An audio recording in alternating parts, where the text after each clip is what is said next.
Good evening, dear friends, and welcome.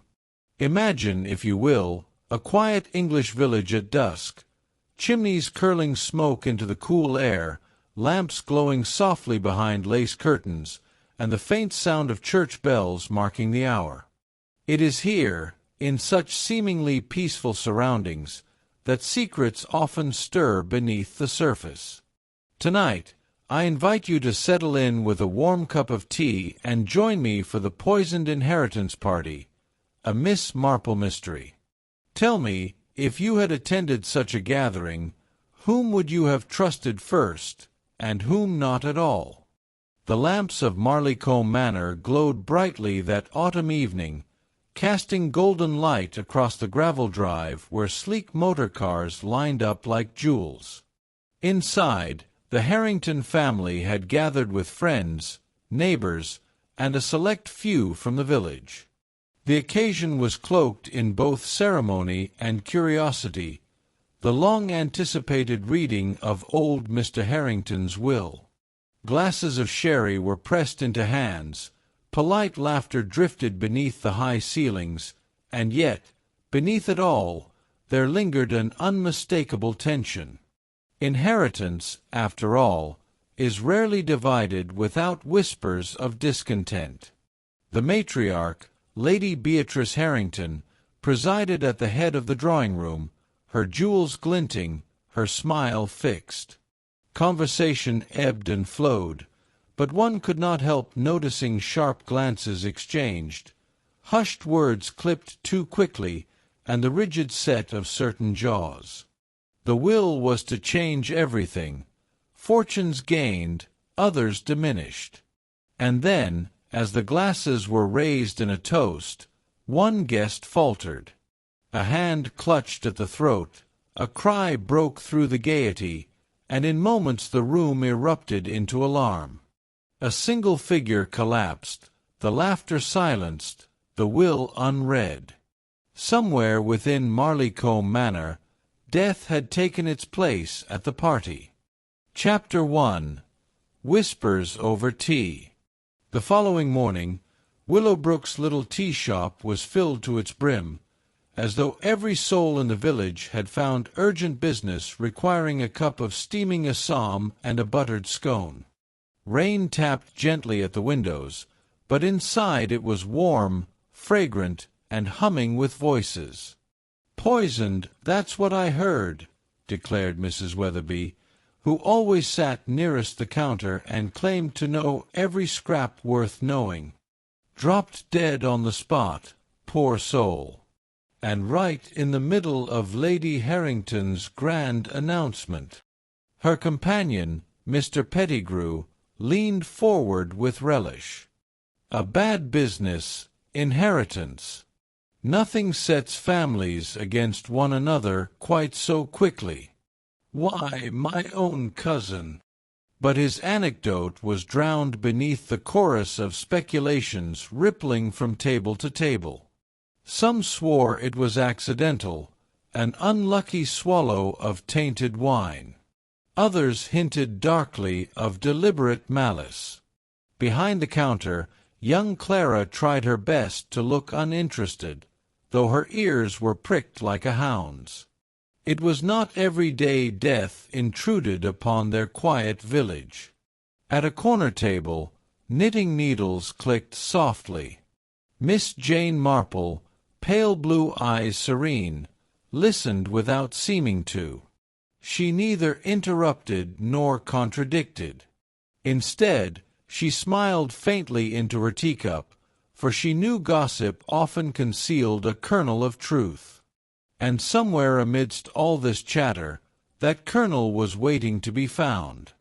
By midday, the murmurings of Willowbrook had reached the ears of Inspector Graves, who arrived at the tea-shop with the air of a man burdened by duty yet pleased with his authority. Tall, broad-shouldered, with a mustache that twitched whenever he made a pronouncement, Graves was quick to establish order. Now, let us have no wild tales," he announced, removing his gloves with exaggerated calm. There has been an unfortunate occurrence at Marleycombe Manor, but the matter is firmly under police investigation." The villagers leaned forward eagerly, like children before a storyteller. Mrs. Weatherby was nearly quivering with impatience. "Poison, Inspector? Was it truly poison?" Graves cleared his throat. "I see no need for alarm. The gentleman succumbed to what appears a natural seizure. Tragic, yes, but nothing sinister." A collective sigh of disappointment followed. Natural. It robbed the story of its sharpest edge. Yet whispers stirred again, for few were convinced. Had not the man collapsed just as glasses were raised? Had his face not turned dreadfully pale? Miss Marple, seated unobtrusively by the window, watched the inspector with quiet interest. She observed not only what he said, but how certain villagers responded, those who relaxed at his words, and those whose eyes darted uneasily. For Jane Marple knew, reassurance often hides more than it reveals. Cliffhanger note within flow, and as she folded her knitting away, she thought gently, sometimes the most dangerous thing is what everyone is so very eager to believe. The following afternoon found Miss Marple strolling along the narrow lane that curved behind the churchyard and into the Harrington Estates gardens. The late roses were still in bloom, though fading, their petals trembling in the crisp air. Here, among the borders of lavender and box hedges, she happened upon Mrs. Alderton and Miss Finch, both intent on admiring the dahlias, but far more intent, it seemed, on exchanging tidings. "My dear," Mrs. Alderton whispered, clutching at her friend's arm, "it was dreadful. To think of a man falling stone dead in the middle of Lady Harrington's drawing-room. And on such a night of importance." Miss Finch pursed her lips. "I heard he had words with Lady Beatrice only days before. Something about debts, or was it investments? Money, at any rate." "Money always does it," Mrs. Alderton said knowingly. "And with a will being read, well, one can imagine tempers running high." They did not see Miss Marple pause near by, bending to admire a particularly bright cluster of chrysanthemums. Her face was mild, but her ears were attentive. Idle chatter, yes, yet every phrase seemed to reveal a hidden thread, quarrels unspoken, resentments long nursed, fortunes anticipated or feared. When the two ladies at last drifted off, Miss Marple straightened, her eyes resting thoughtfully on the windows of Marleycombe Manor beyond the trees. Human nature, she reflected, rarely changed. Greed, pride, envy, they all flowered in quiet villages just as surely as they did in great cities. And sometimes, if one knew where to look, gossip itself could serve as the very map to motive. She tucked her hands into her gloves and walked on, the crisp leaves crunching beneath her step, carrying with her the faintest echo of voices that had told her far more than they realized. It was not the talkers who most interested Miss Marple that week, but rather the quiet ones. In the days following the tragedy at Marleycombe Manor, nearly every villager seemed eager to contribute a theory. Everyone, that is, except young Edward Harrington, the late squire's nephew. At the tea-shop, while Mrs. Weatherby spun her tale and Mr. Pettigrew countered with his own, Edward sat stiffly at the edge of the room, hands folded, gaze lowered.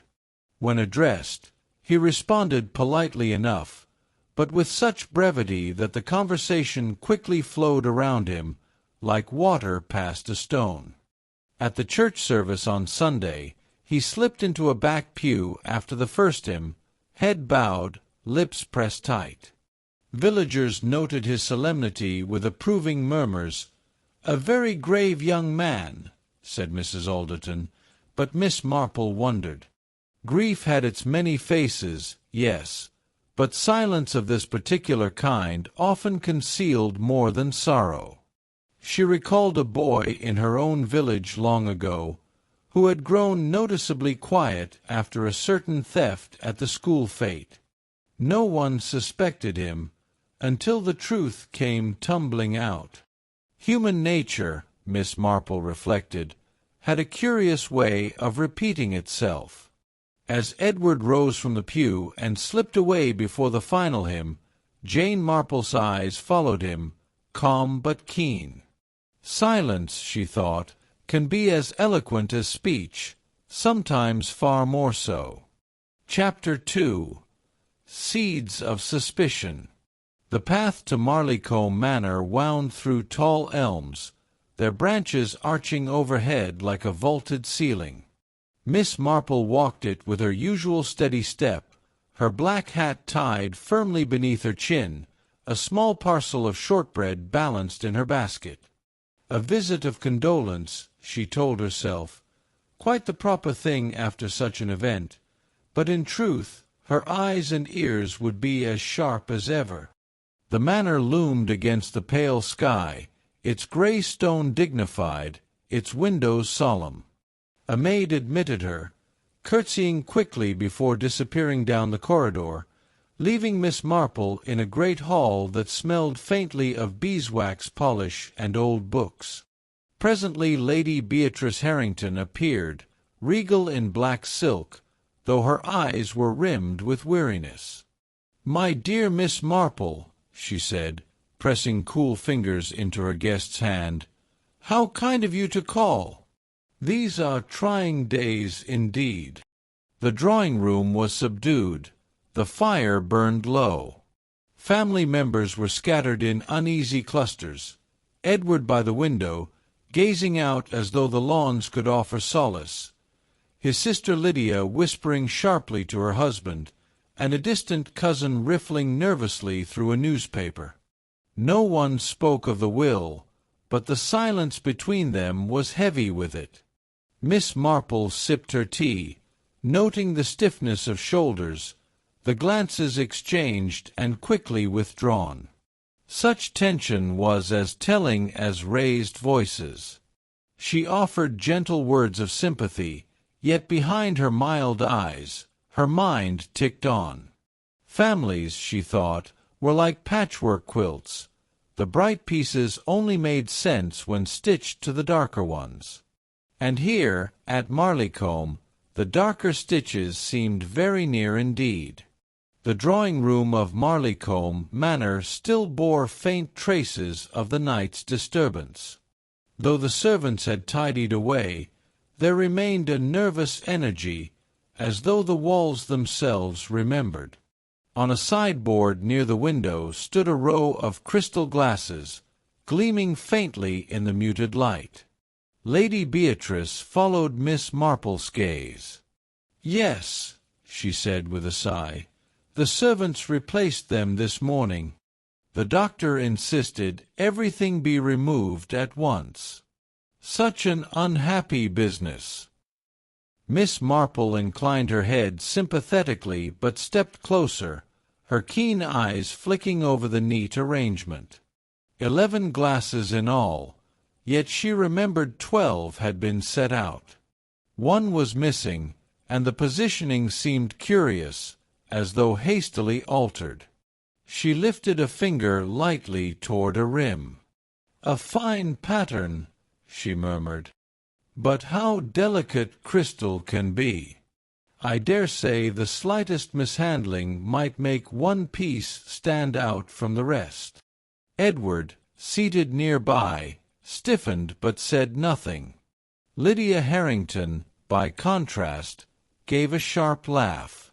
"Really, Miss Marple, must we discuss tableware at a time like this?"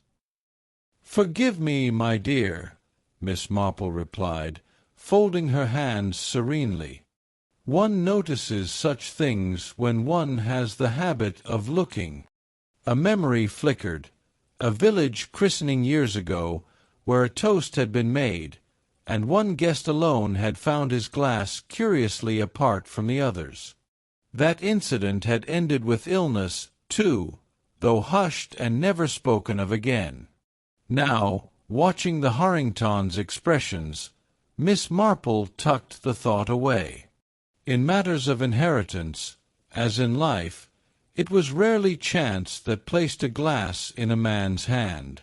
Far more often it was choice.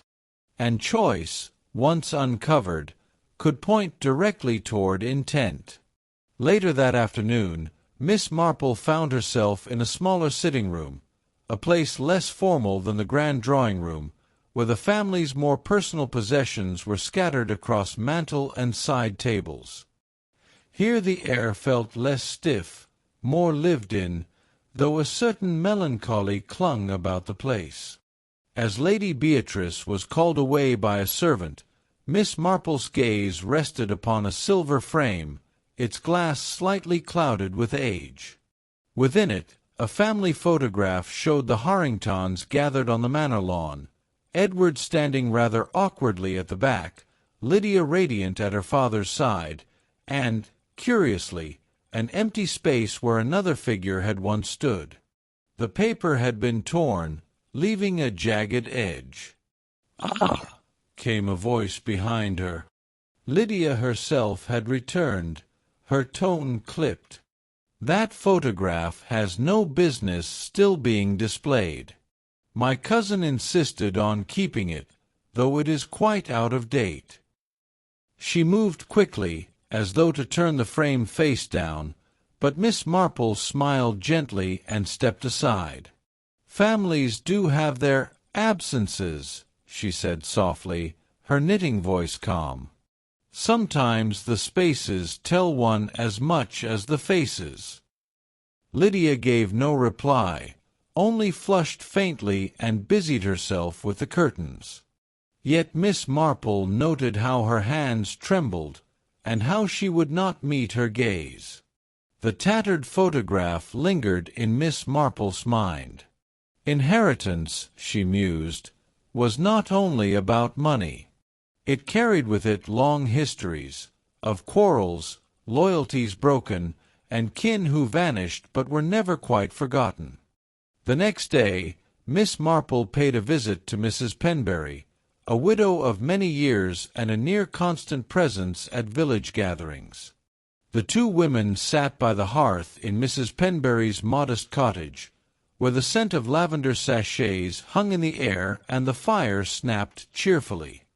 "Such a dreadful business, Miss Marple," Mrs. Penberry sighed, passing a plate of currant buns. "Though, if truth be told, I cannot say I am surprised. The Harringtons have always been a family with entanglements." Miss Marple's needles clicked softly. "Entanglements?" she asked, her tone mild. "Oh, indeed." Mrs. Penberry leaned closer, lowering her voice though no one else was present. "You see, dear Mr. Harrington made a habit of promising more than he could deliver. There were whispers of investments gone awry, of gifts bestowed here and retracted there. And Lady Beatrice, well, she is not a woman to forgive easily. Why, even now, I dare say she holds certain grudges." Miss Marple accepted her tea, her expression thoughtful. A remark delivered so casually, yet laced with meaning. Grudges, debts, broken promises, these were not trifles, but the sort of seeds from which darker deeds could grow. When at last she took her leave, Miss Marple paused at the gate, looking back at the little house. The widow's words echoed in her mind. Inheritance was never only about what was written on paper, it was also about old scores yet unsettled. And in Willowbrook, it seemed, there were more unsettled scores than anyone wished to admit. Chapter 3. The Wrong Man in Custody. It was 2 mornings later when the news broke, flying through Willowbrook as swiftly as the sparrows at dawn. The police had made an arrest. Inspector Graves himself strode into the village square with the air of a man satisfied with his own efficiency. His quarry, Thomas Reed, the Harringtons' long-serving chauffeur, was brought along, pale and tight-lipped, his hands bound loosely before him. Thomas Reed, Graves declared for all who had ears, is under suspicion of poisoning. The evidence is sound. He alone had the opportunity to tamper with the glasses, and, most telling, he is known to have quarreled with the deceased. The villagers gasped, for Thomas had long been considered a steady fellow, respectful and diligent. Yet suspicion is a quick garment to don, and already whispers rose. He had seemed sullen of late, he had debts, he had once been seen with too much drink in him. Mrs. Weatherby clutched her shawl dramatically. I said from the start it would be someone from the household. Through the murmurs, Miss Marple watched Thomas carefully. He did not protest loudly nor proclaim his innocence in grand terms. Rather, his lips pressed into a line, and his eyes sought no one's for sympathy. There was weariness there, yes, but also a curious steadiness, as though he bore the weight of something not quite guilt. She folded her hands on her umbrella and said nothing. Inspector Graves' theory might satisfy the crowd, but Jane Marple had seen such haste before. The neatness of it, the chauffeur with motive and opportunity, was far too convenient. Human beings, she reflected, rarely fit into tidy little boxes, however much the police might wish them to. By the following afternoon, Willowbrook was humming like a hive disturbed. At the post office, in the grocer's, and along the cobbled High Street, the arrest of Thomas Reed provided endless fodder. "I never trusted him," Mrs. Alderton declared loudly in the butcher's queue, though she had, until recently, praised Thomas for his punctual deliveries. "A man who keeps too much to himself, always a sign of secrets, mark my words." Mr. Pettigrew, polishing his spectacles, disagreed. "Rubbish. Reed has driven Lady Harrington for years without so much as a scratch to her motor car. If he wished mischief, he had ample chances before. No, this is all too sudden for my liking." Even the vicar, meeting Miss Marple outside the churchyard, shook his head with troubled dignity. "We must place our faith in justice, Miss Marple. Yet I should be sorry indeed if Reed were proved guilty.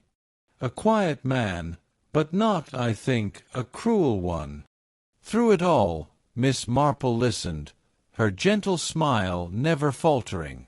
Gossip, she knew, was a mirror, sometimes clear, sometimes distorted, but always reflecting more than it realized. And in this case, the mirror showed a village divided, half eager to see Reed punished, half stubbornly unwilling to believe him capable. In either case, she thought, the truth was not yet spoken. The following morning, Miss Marple took the familiar path toward the constabulary, her parasol tapping lightly on the stones. Within, Inspector Graves sat at his desk, papers neatly arrayed before him, his expression grave but satisfied. "You'll be pleased to know, Miss Marple," he said, rising with a polite bow, "that the matter is all but concluded. Reed had both motive and means. A dispute over wages, combined with a fondness for cards and poor luck at them. The man was desperate." Miss Marple inclined her head, her expression mild. "Indeed, Inspector, it does sound convincing." "Convincing." He frowned. "It is ironclad." She folded her gloved hands neatly. "And yet, if I may, I find myself unconvinced. Forgive an old woman's fussiness, but it seems to me rather odd. Poisoning is a method requiring patience, planning, and a certain delicacy. Does that truly strike you as the habit of a hot-tempered manservant?" Graves waved a dismissive hand. "You underestimate desperation. Desperate men will grasp at anything." "Perhaps," Miss Marple said softly. "And yet, one cannot help recalling that desperation more often produces rash blows, not intricate schemes.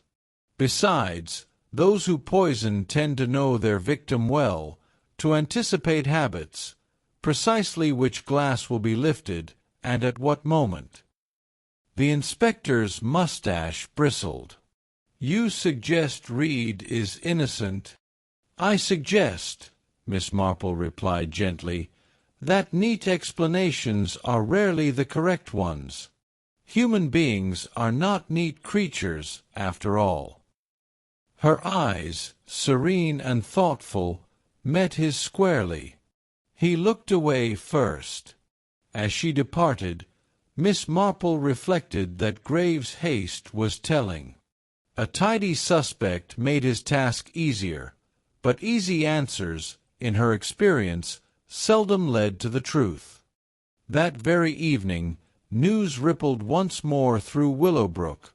One of the Harrington maids had spoken. Young Alice, pale and trembling, was said to have confessed to overhearing Thomas Reed quarreling with the deceased only hours before the party. Her words, repeated eagerly by those who carried them, sounded damning indeed. "I was polishing the banisters," she told Inspector Graves, her voice quavering, "when I heard Mr. Reed say something like, 'You'll be sorry soon enough.'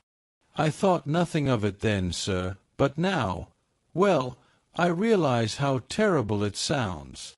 The inspector seized upon this eagerly, declaring it further proof of Reed's guilt. Villagers nodded gravely, some with satisfaction, others with pity for the man they had long known. Yet when Miss Marple heard the account, she only tilted her head, her knitting needles never pausing.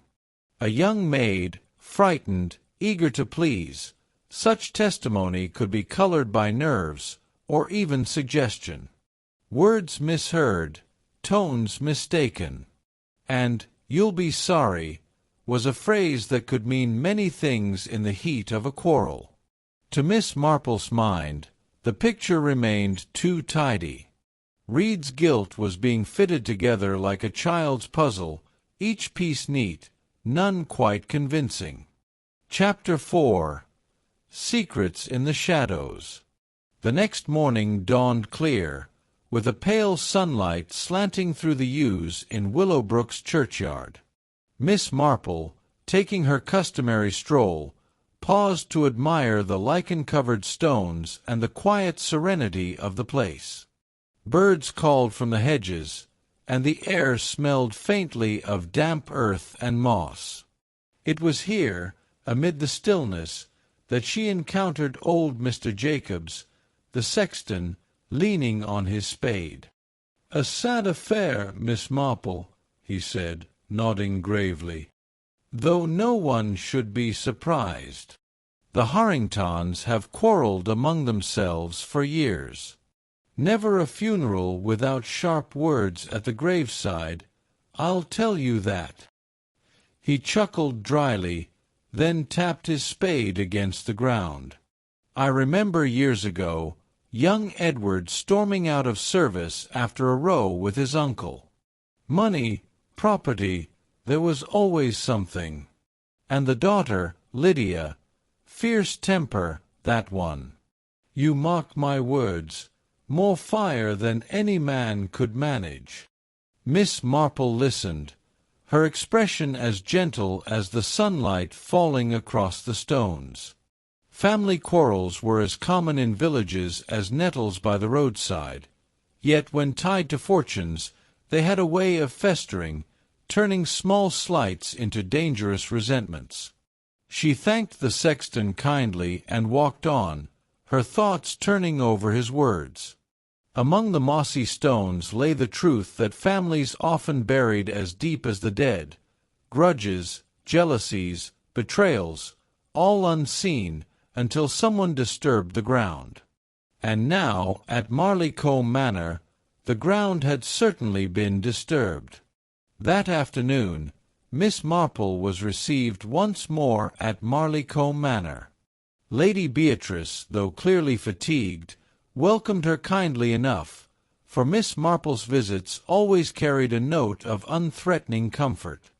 Over weak tea in the drawing-room, conversation drifted, and presently Miss Marple found herself seated near a writing-desk, an elegant piece, its surface gleaming though the drawers bore the faint scratches of long use.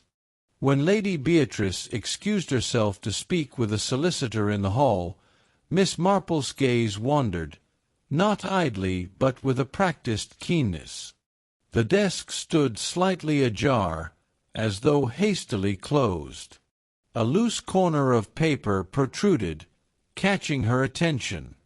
She bent forward delicately, just enough to see the scrawl of ink across an envelope. The handwriting was unmistakably Mr. Harrington's. Another, tucked beneath, bore Lydia's more elegant script. Though she would not dream of prying further, the mere sight of them suggested a correspondence that had been spirited away, perhaps concealed from prying eyes.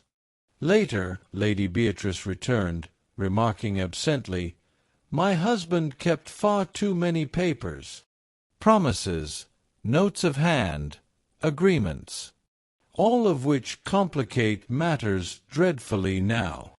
Miss Marple only nodded, her expression kind. Yet within, her thoughts stirred.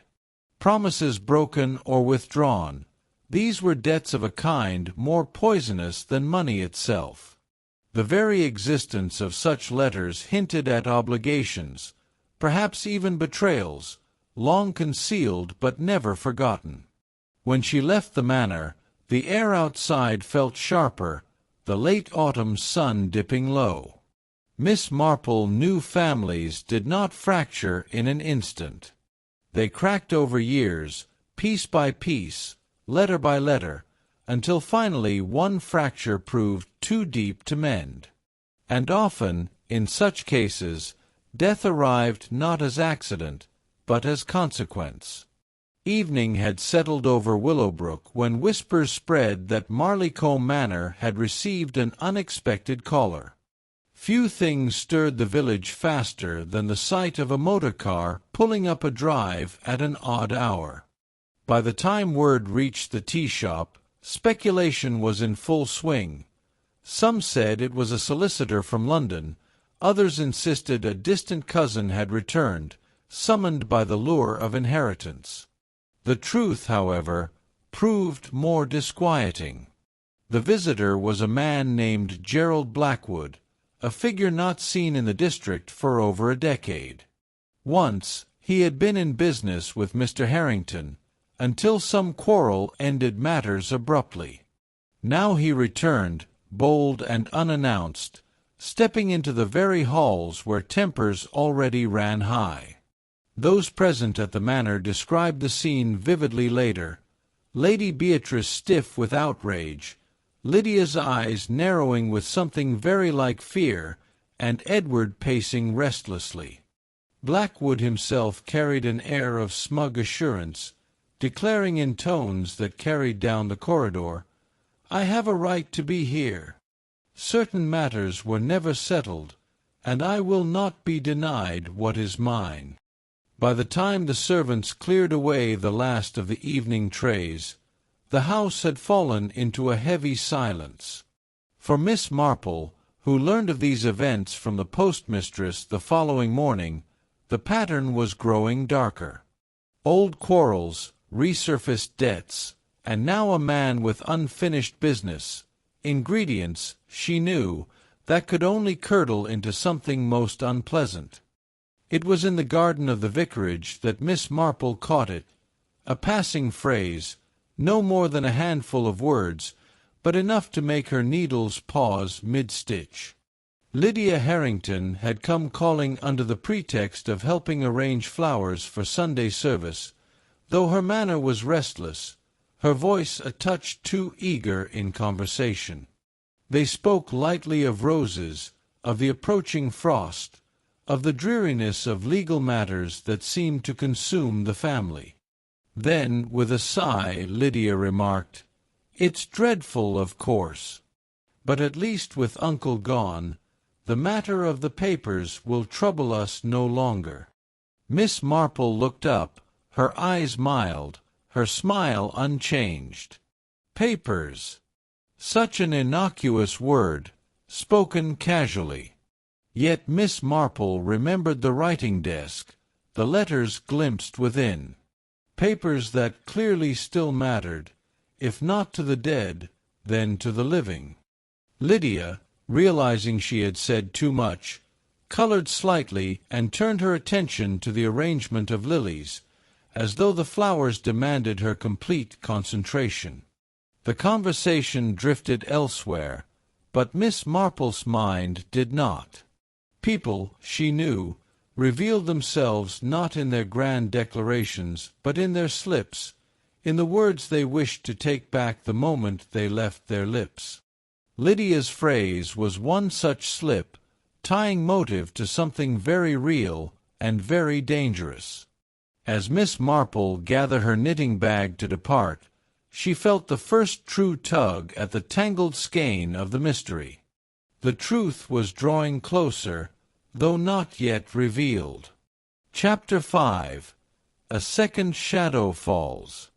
It was scarcely a week since the fatal evening at Marleycombe Manor, and yet the villagers had begun, in that way country folk will, to fold the event into their daily gossip, until a fresh shock jolted them back into fear.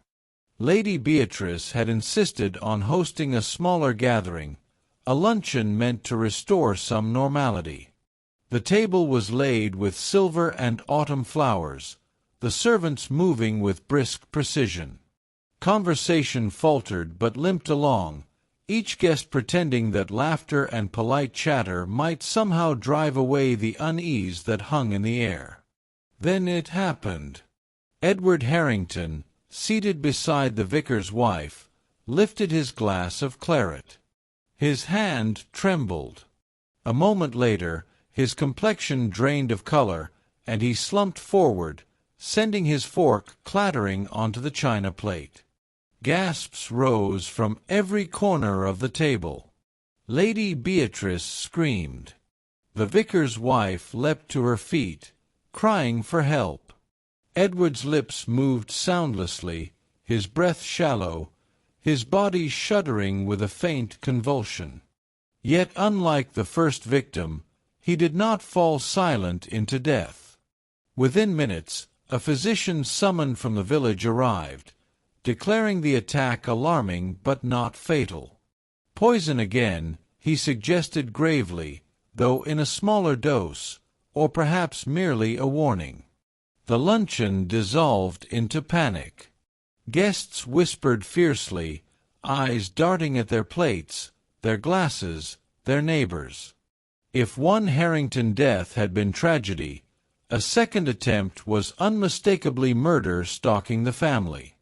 And through the tumult, Miss Marple sat quietly, her gaze steady upon Edward's pale face. A pattern was emerging, darker and more desperate.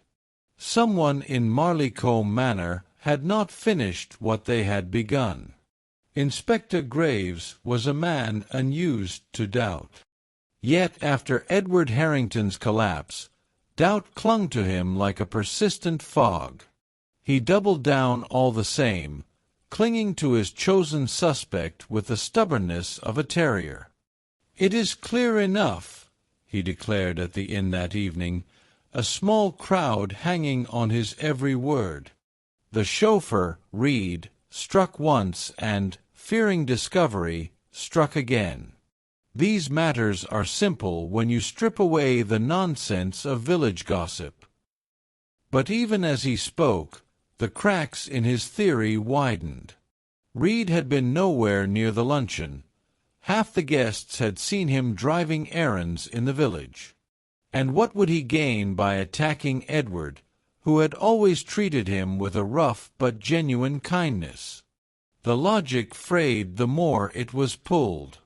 Villagers whispered among themselves, "Surely no man would be so reckless as to strike twice under the inspector's very nose." Some began to murmur of other motives, of deeper quarrels within the Harrington family itself. Miss Marple, listening quietly from her corner seat, said nothing.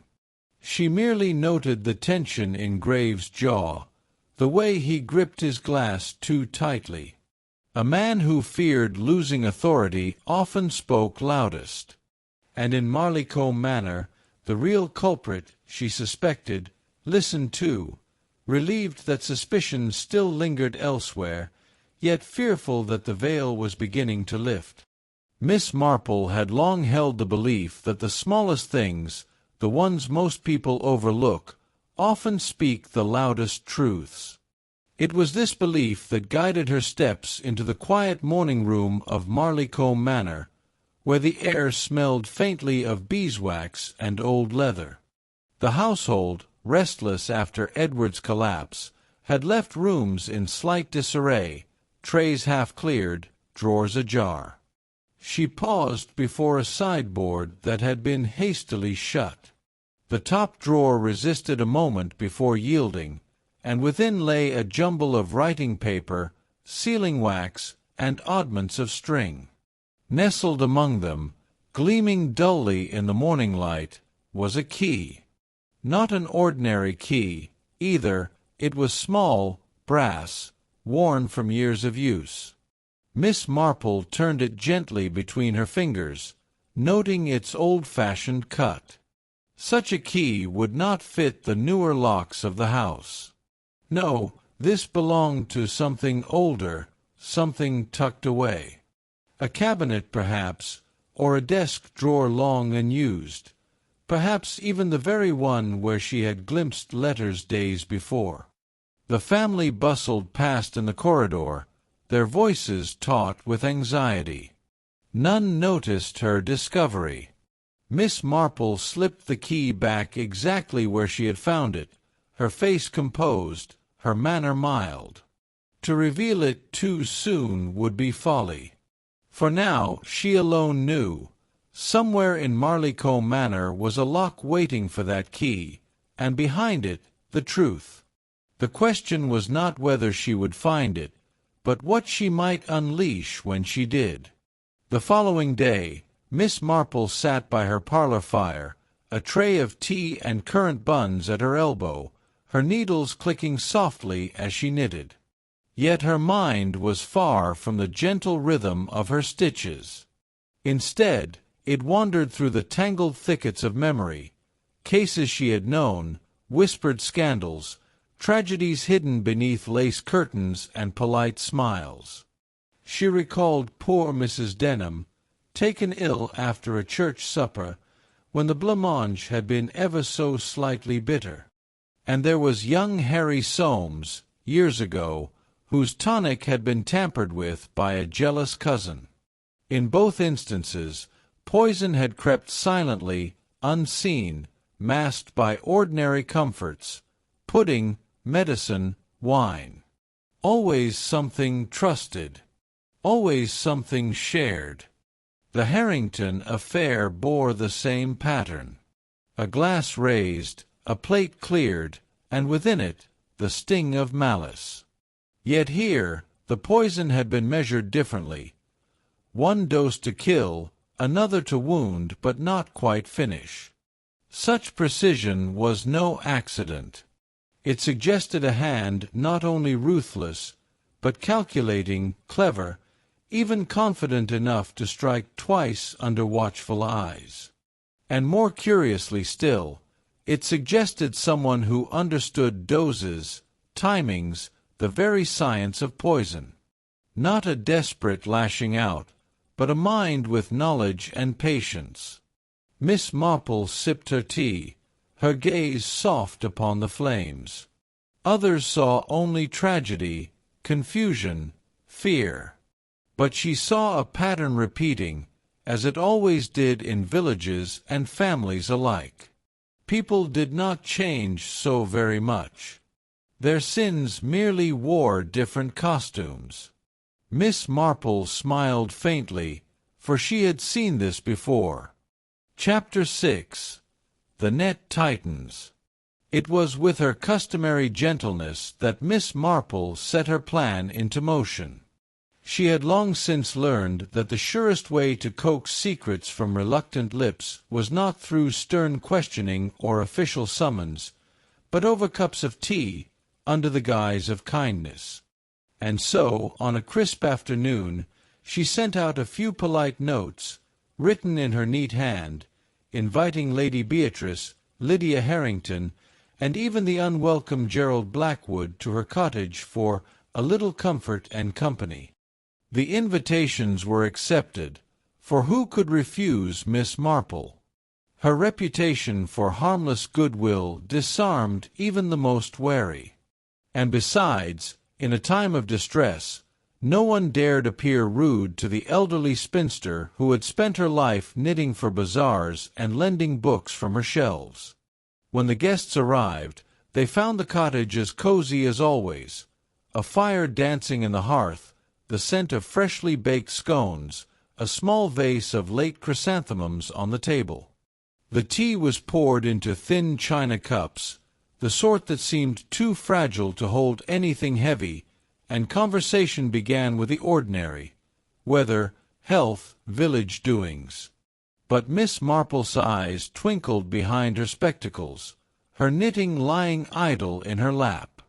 Every remark she offered, every question she posed, was chosen with delicate care. She spoke of family ties, of quarrels patched and unpatched, of debts remembered and forgotten. She mentioned, ever so lightly, the curious way poison so often found its way into cases of inheritance. Her guests smiled thinly, each shifting in their chairs. By the time the scones were gone, Miss Marple had learned more than the inspector had in weeks. The net was drawing tighter, though none but she knew it yet. The tea had gone smoothly enough, the fire crackling cheerfully, when Miss Marple, with a sweet smile, set down her cup and remarked as though idly, "How curious it was, that evening at Marleycombe Manor, the glasses of sherry raised for the toast. Such a little detail, but it stays in the mind. I often wonder who poured which glass, and who chose which." The room grew just a shade quieter. Lady Beatrice shifted her shawl more tightly around her shoulders, her eyes fixed on the fire. Lydia, usually so quick with a laugh, stirred her tea far too long, the spoon clinking against the cup in a restless rhythm. Gerald Blackwood gave a short, dismissive chuckle, but his hand, Miss Marple noted, tightened on the arm of his chair. "Oh, surely that hardly matters now," Lady Beatrice said at last, her tone brisk. "One cannot recall such trifles at a time like that." "Perhaps not," Miss Marple agreed, her voice mild. "But one often finds it is the trifles that matter most. A hand reaching for the wrong glass, a servant's tray turned just so, a phrase spoken at the very moment a choice is made." Lydia's spoon slipped, striking against the saucer with a sharp clink. She muttered something about nerves and bent to rescue it, though her face was pale. Blackwood, meanwhile, kept his gaze on Miss Marple with an expression half amusement, half challenge. The old lady simply folded her hands in her lap, serene as ever. She had seen what she needed, the flickers of unease, the subtle betrayals in gesture and tone. The poisoned toast still echoed in the room, and in those echoes the truth was waiting to be heard. Miss Marple, her eyes twinkling as though she were sharing nothing more than a fond memory, leaned back in her chair and began, "Do you know, this all reminds me of our old village baker, Mr. Peters. Such a dear man, though forgetful in his later years. Once he mistakenly sold 2 custard tarts, one fresh, one left too long in the larder. The curious part was, the family who ate the spoiled tart fell ill, while those who had the fresh one were none the wiser. And so it was that a simple mix-up of trays caused quite the commotion in the village." Her guests listened politely, though each in their own way betrayed tension. Lady Beatrice gave a brittle laugh. Gerald Blackwood tapped his fingers against his knee. Lydia Harrington stared at the floor, her lips pressed tight. "Of course," Miss Marple went on lightly, "it was only later that Mr. Peters admitted he hadn't mixed the trays by accident at all. He had been trying to be rid of some rather cross customers, and thought the spoiled tart a harmless revenge. But intentions, once set in motion, often lead to more serious consequences, don't they?" She looked innocently from one face to another, her smile the very picture of grandmotherly kindness. Yet she was watching closely, noting how Lydia's cheeks flushed, how Blackwood's eyes flickered sharply, and how Lady Beatrice clasped her hands as though to still a tremor. The story of the village baker was, of course, nothing more than a tale. But it planted the thought, of trays, of choices, of a hand deliberately guiding misfortune to its target. And someone in that cozy room knew exactly why the tale had been told. The cottage had grown very quiet. Only the ticking of the mantel clock and the faint hiss of the fire disturbed the air. Miss Marple, her tone as mild as milk, remarked, "One does wonder who, that night, had reason to ensure a particular glass found its way to a particular hand. After all, poison is such a precise thing, it does not forgive mistakes." Her words, so gently spoken, seemed to float into the room like smoke. For a moment, no one stirred. Then Gerald Blackwood gave a sharp laugh, a fraction too loud. "Absurd, absurd!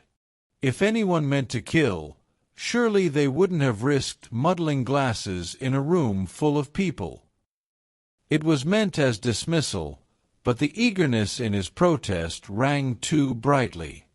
And more telling still, Lydia's head whipped round toward him, eyes wide with alarm, as though startled that he should know of muddled glasses at all, a detail never publicly spoken, but quietly buried in whispers only the guilty would know. Lady Beatrice rose to fuss with the tea-things, her hands trembling so much that the teaspoons rattled in their saucers. Yet it was Lydia who broke the silence, her voice hurried. "We cannot sit here discussing such horrors. Please, Miss Marple, let's speak of something else."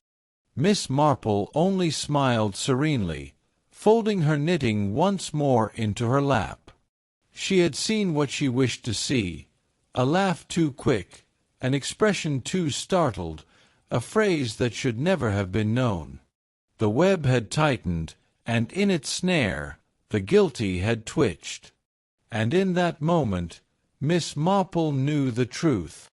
Chapter 7. The Drawing-Room Revelation. The summons to Marleycombe Manor was delivered with the utmost politeness. Miss Marple, in her neat hand, had written to Lady Beatrice, requesting the presence of the family and Inspector Graves for what she called a little talk, that matters may be set straight. The tone was so mild, so deferential, that none could quite refuse. And yet, beneath her quiet words, there was a weight that all of them felt. Thus, On a raw November afternoon, the household gathered in the great drawing-room. Heavy drapes muffled the light, the fire crackled fitfully in the grate, and the atmosphere was tense enough to cut with a knife. Lady Beatrice sat stiffly in her high-backed chair, her hands folded in her lap. Lydia hovered near the mantel, her eyes darting nervously toward the window. Edward, still pale from his recent illness, reclined on the sofa, a blanket across his knees. Gerald Blackwood leaned insolently against the sideboard, his expression a mixture of disdain and mockery. Inspector Graves arrived last, his mustache bristling, his air officious. "Now, Miss Marple," he began, "I trust you don't intend to waste the time of this household with idle speculation. I have already named my man." But Miss Marple only inclined her head, her eyes twinkling kindly through her spectacles. "Oh, no, Inspector. Nothing idle. It is only that certain little matters require explanation, and I believe the truth may be found if we are all so good as to listen."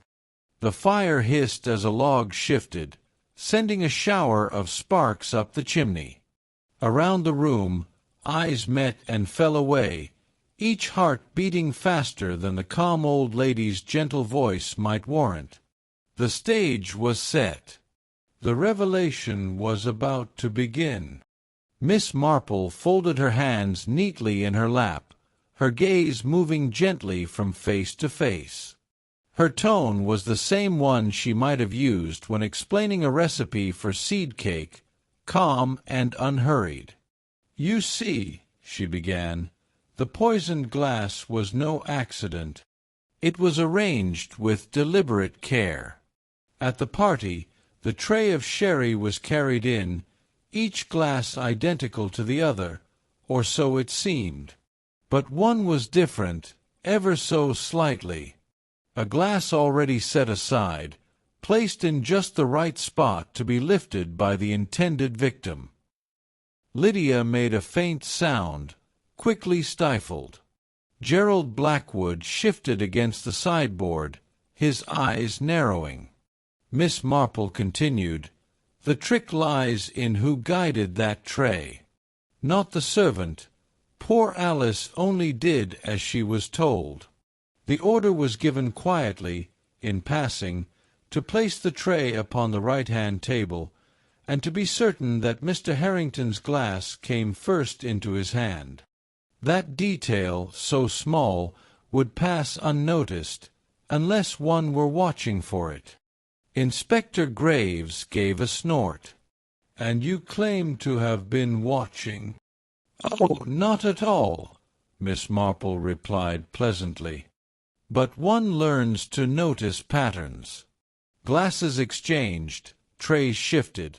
It is much the same as our village baker, who placed a spoiled tart just so upon his shelf. Intent guides the hand, Inspector, not chance." Her words hung in the air like smoke curling upward. The household sat in silence, each one aware that the circle was closing, that the gentle old lady's explanation was not conjecture but the slow unveiling of fact. The poisoned glass had not found its victim by chance. It had been guided, and Miss Marple knew by whose hand. Miss Marple's voice softened, as though she were recounting a sorrowful memory rather than exposing a crime. "It is always, I fear, the matter of money that unsettles families most. Property, inheritances, legacies, these things stir resentments that stretch back years. And here at Marleycombe, the will of Mr. Harrington was no exception." She glanced toward Lady Beatrice, who stared fixedly into the fire, then toward Edward, pale and anxious under his blanket. "It was known," she continued, "that the estate would not pass evenly. There were certain promises, some spoken, some written, that left members of this family feeling cheated, overlooked, or even betrayed. And those promises, hidden in letters and papers, created bitterness deep enough to fester into hatred. A faint tremor passed through Lydia's hands as she clasped them tightly. Miss Marple's gaze rested on her, kindly but firm. "You, my dear, had every reason to fear what the will would reveal. Your father, in his fondness, had once pledged you a portion of the estate outright. But in later years he reconsidered, leaving the greater part elsewhere. To see such security snatched away, after believing it yours for so long, was a wound not easily borne." Lydia's breath caught audibly, but Miss Marple pressed on. "And when jealousy mixes with desperation, it seeks a means of redress. To prevent the reading of the will was, in your mind, to prevent the exposure of your loss. You struck, not only at your uncle, but at the order that had cheated you." Silence fell, heavy as stone. Lydia's lips parted, then closed again. Her cheeks flushed crimson, and her eyes darted wildly to Lady Beatrice, then to Edward, as though searching for rescue. But none came.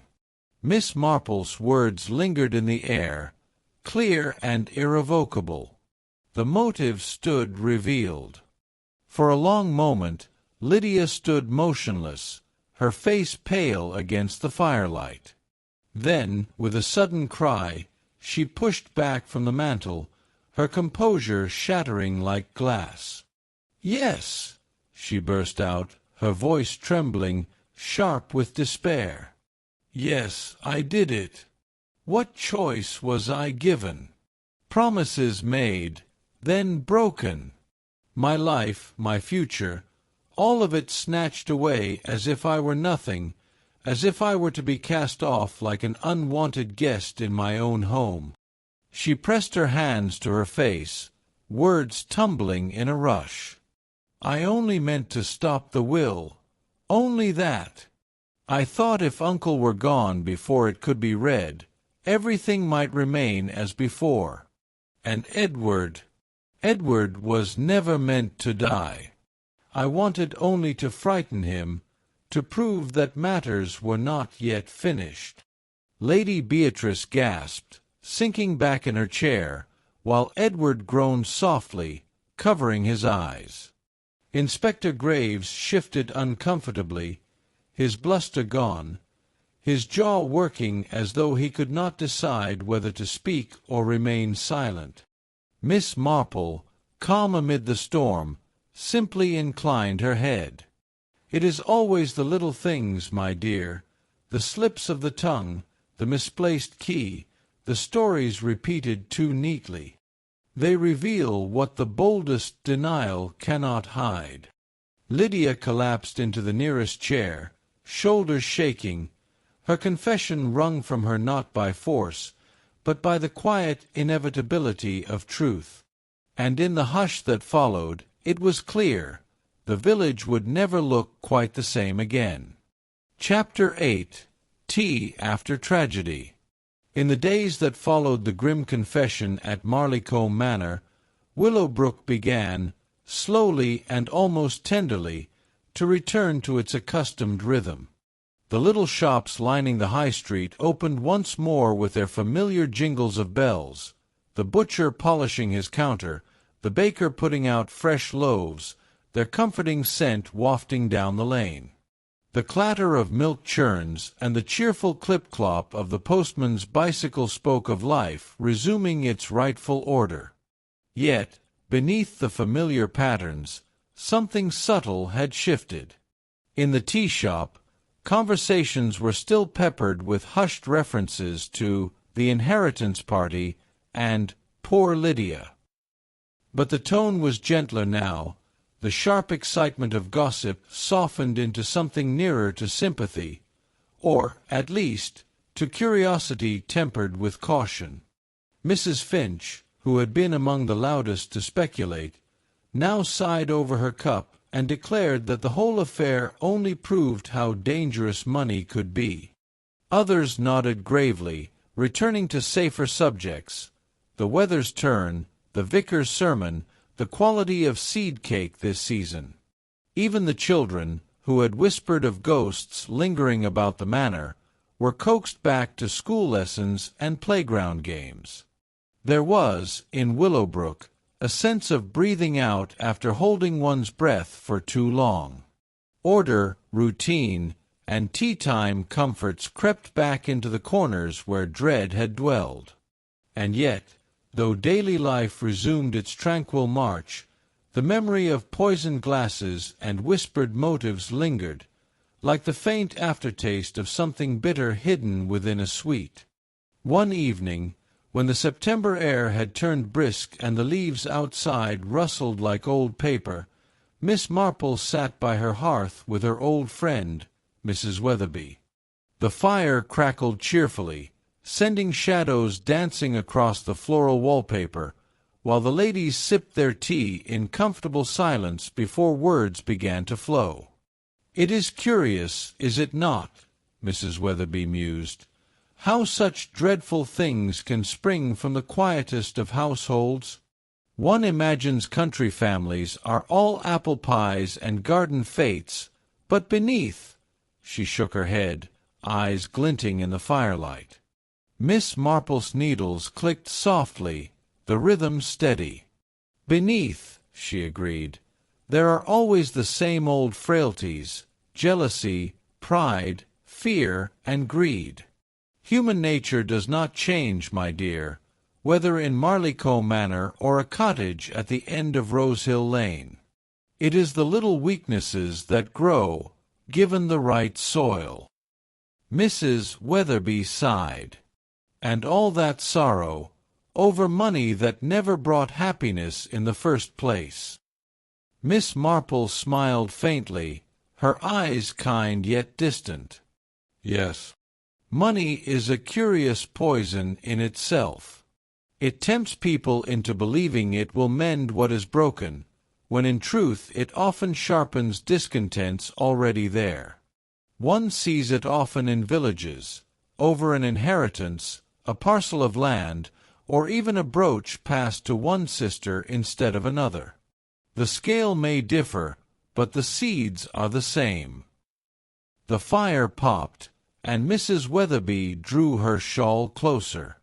For a moment, silence wrapped them, heavy yet comforting. "It is well," Miss Marple added at last.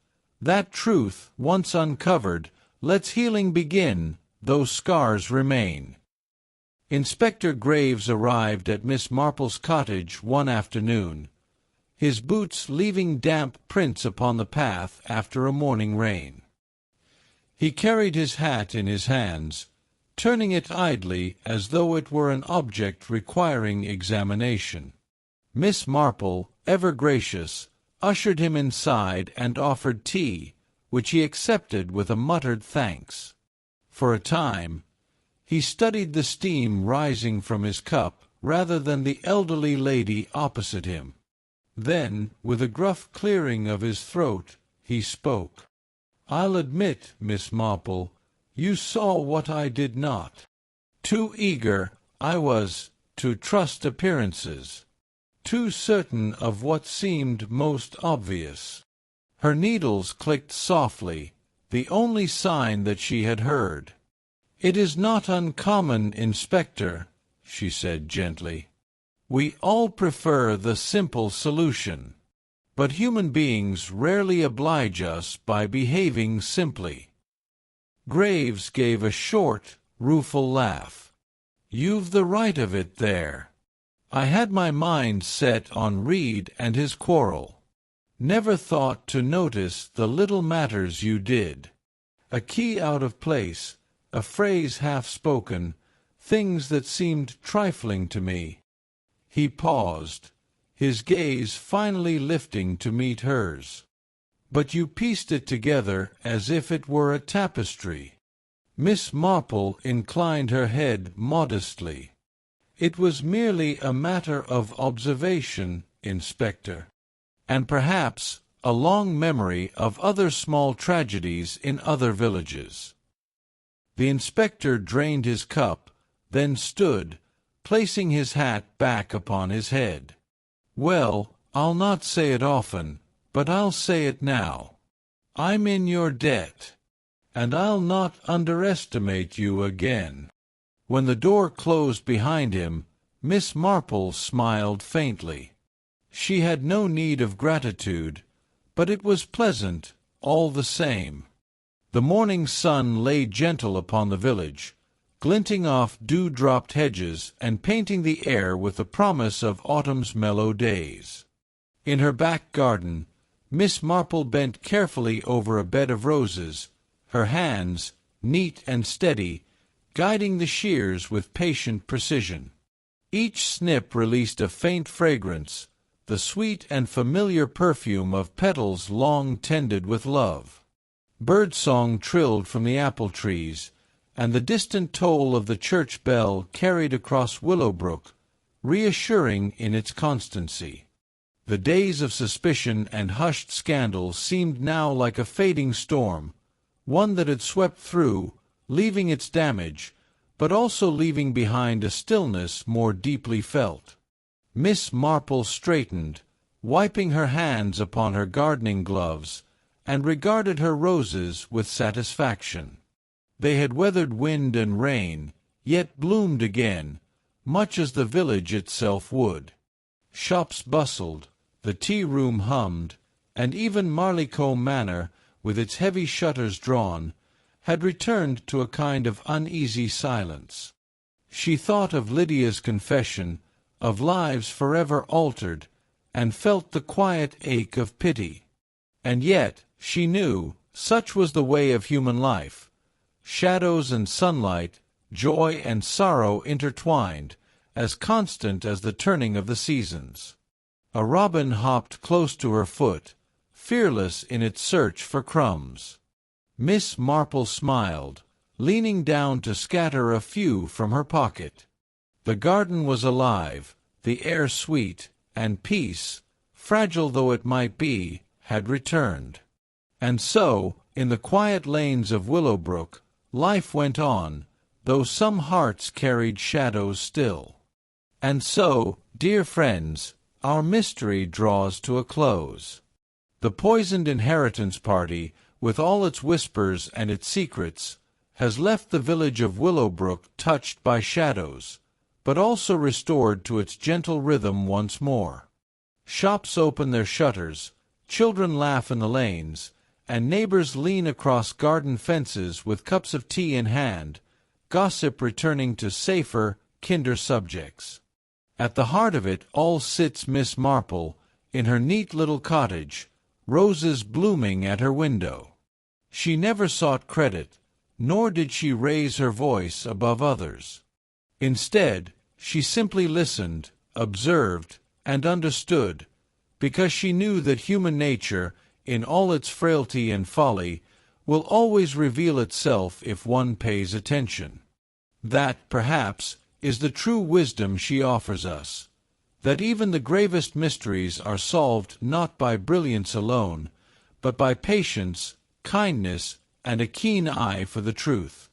And as we take our leave of Willowbrook, let us imagine ourselves once more at her fireside table, a steaming pot of tea between us, the riddle unraveled and peace restored. The flames flicker low, the night deepens, and the story rests, waiting for the next twist in village life. But now, dear listener, I put the question to you. If you had been at the inheritance party, who would you have suspected first? Share your thoughts in the comments. I'd love to hear your theories. And if you've enjoyed this cozy unraveling, do remember to subscribe, so you'll never miss the next mystery waiting just beyond the garden gate. Until then, thank you for joining me, and may your own tea be warm, your roses in bloom, and your evenings filled with stories.